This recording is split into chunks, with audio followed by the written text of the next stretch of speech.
All right, so today's a pure body weight day, unless you want to sub station one out for a ground-based floor press, or if you have a bench press.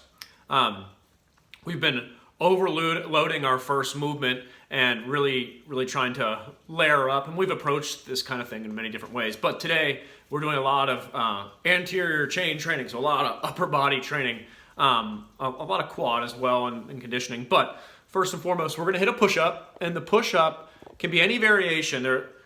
Any of us that struggle with push-ups can do them from an elevated surface, such as a couch or even a wall. I've had plenty of people go to a wall for a pushing variation and get tons of work out of it just by moving our scapulas as we push.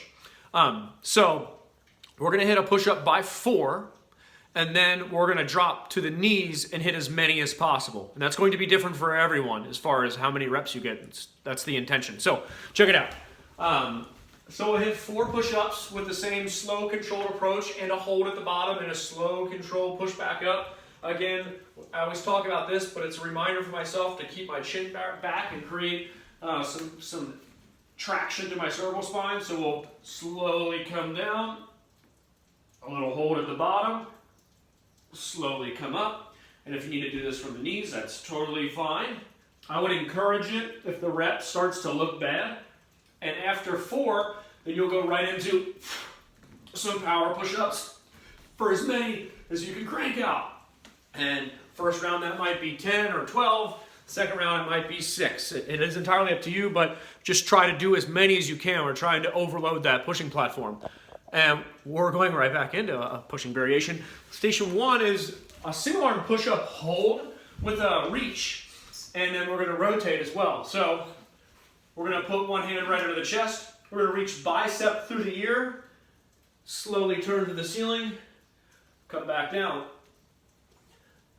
And those are by 10 per side. So that shoulder gets an awesome range of motion while it's loaded and we're turning and looking through. So we're really trying to rotate the trunk there. So 10 per side there. And we'll finish up. It's almost going to be like a plyo, like a skater hop with a lateral crawl.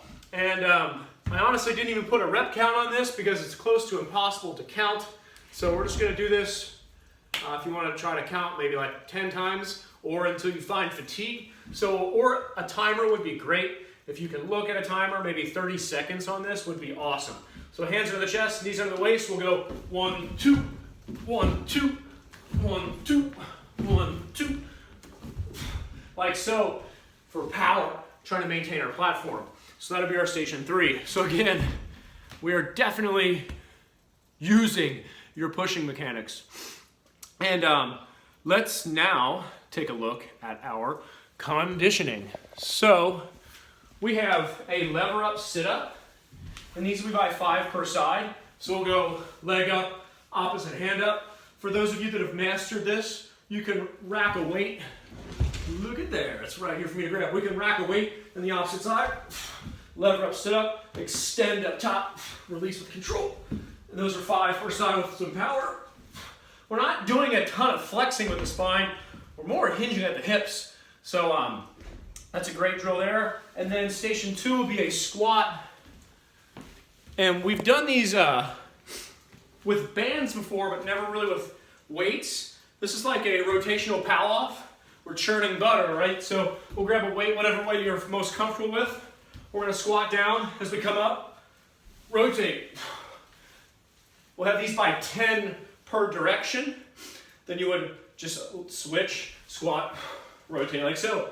If you want the load to be more intense, you can make the rotation happen at the bottom. So squat and up, which is a heck of a lot more challenging. So we have the lever up, sit up by 5 per side.